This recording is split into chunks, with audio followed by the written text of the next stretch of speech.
Welcome to today's Research Business Daily Report, where back last August the 17th, I asked who would vote for Donald Trump. Well, now there is research by several academics that is providing a very deep and detailed explanation for the Donald Trump voting phenomenon and what it portends this fall and beyond. RBDR is sponsored today and this week by KL Communications. Online communities are feeling a little bit stale in more and more corporate situations, but KL Communications has a novel way to inject new life into your community, or to help you build a new one that will have much more power and prowess than it does now. And the capability is through co-creation, which we will tell you about from KL Communications' perspective at the end of today's report. Donald Trump shocked the country to a very large degree, but even more so for the GOP establishment even before the 2016 primaries began. And his effect became even stronger once the primaries did start.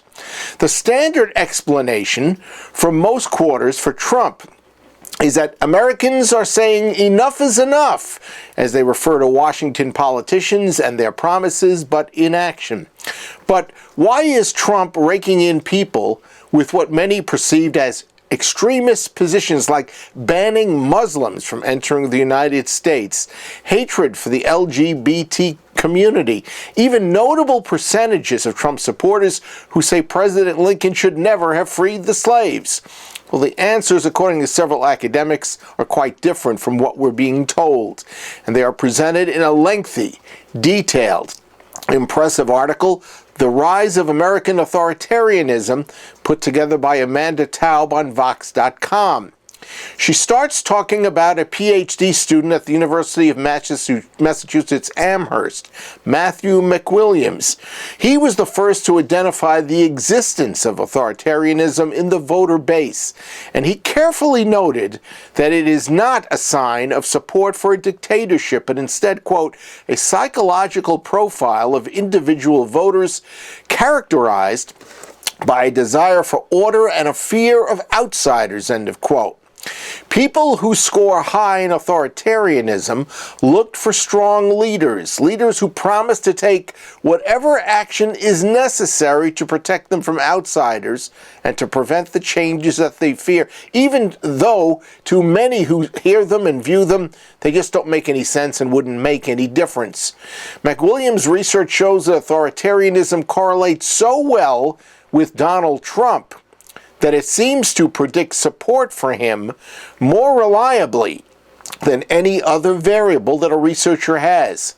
Vanderbilt University professor Mark Hetherington and University of North Carolina political scientist Jonathan Weiler, authors of the new book Authoritarianism, Polarization, American Politics, have concluded that the GOP, by positioning itself for years as the party of traditional values as well as law and order, has unknowingly attracted a vast and previously bipartisan population of Americans who have authoritarian tendencies. Now, that's a positive bump that the GOP should be feeling good about, except that voters like that have simultaneously created a divide within the party between this new group that's less orthodox, often more extreme, and traditional Republican voters. Taub's impressive review offers much more background information about authoritarianism and how it is aiding Trump. Take, for instance, former associate professor at Stony Brook University's Karen Stenner, author of the 2005 book The Authoritarian Dynamic, and now the owner of Australia's Insight Analytics. She believes, based on her research, that a subset of society has latent authoritarian tendencies that can be activated by perceptions of physical threats as well as destabilizing social change. America, everybody knows, is in the midst of an unstoppable social change with more diversity, the country becoming more black and Hispanic and less white, and race, therefore, becoming an issue. Now, for a lot of Americans, that's just kind of rolling off their backs. But for those in the authoritarian side, well, they are being abruptly confronted. and they are prioritizing social order and hierarchies, which leaves them personally threatened by this diversity, by an influx of outsiders and breakdown of the old social order. The result? For them, they're supporting policies that seem to offer protection against their fears, including decisive, forceful action against those perceived threats. And they are flocking to political leaders like Trump, who they believe will bring the action they want. Professor Hetherington and American University professor Elizabeth Suhay did a study that found that even non-authoritarian types, when sufficiently scared, also start to behave authoritarian. Hetherington and Suhay did find a distinction between physical threats like terrorism, which they say will rapidly swell the authoritarian population, and look at 9/11 for a good example of that, and less fear-inducing social threats.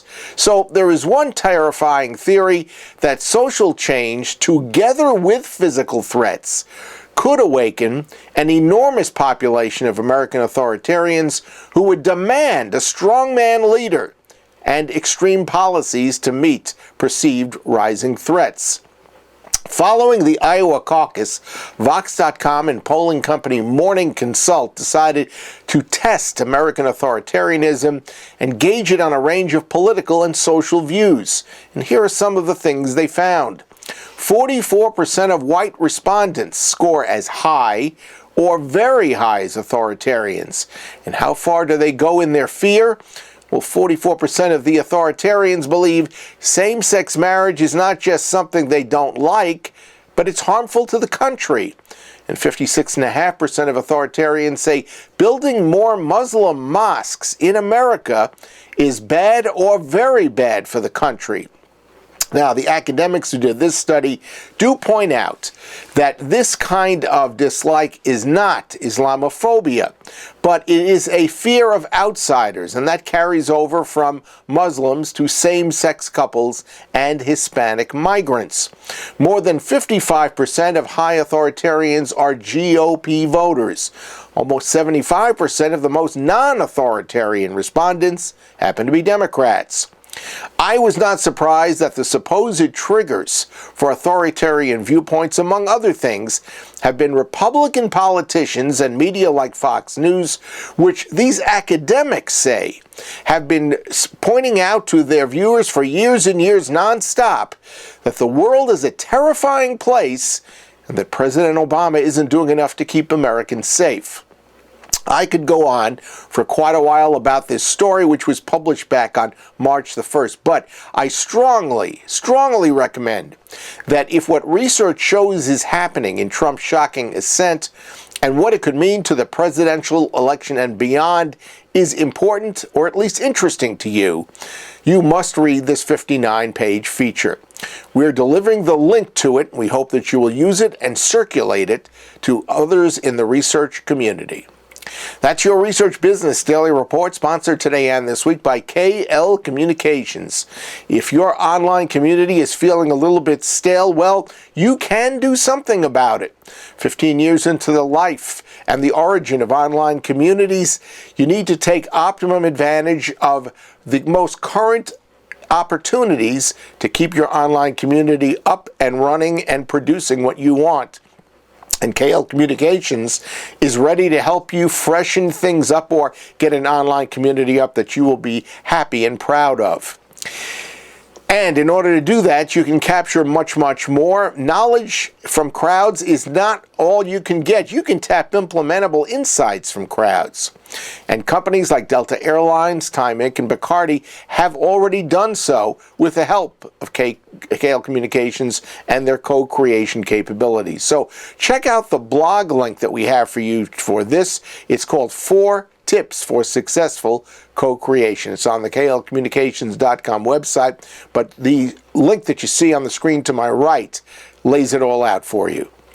We hope you have a great research day and that the rest of your research week goes well. We hope that your weekend will be restful and certainly have some good weather wherever you are around the country. And we hope that you'll join us back here on Monday.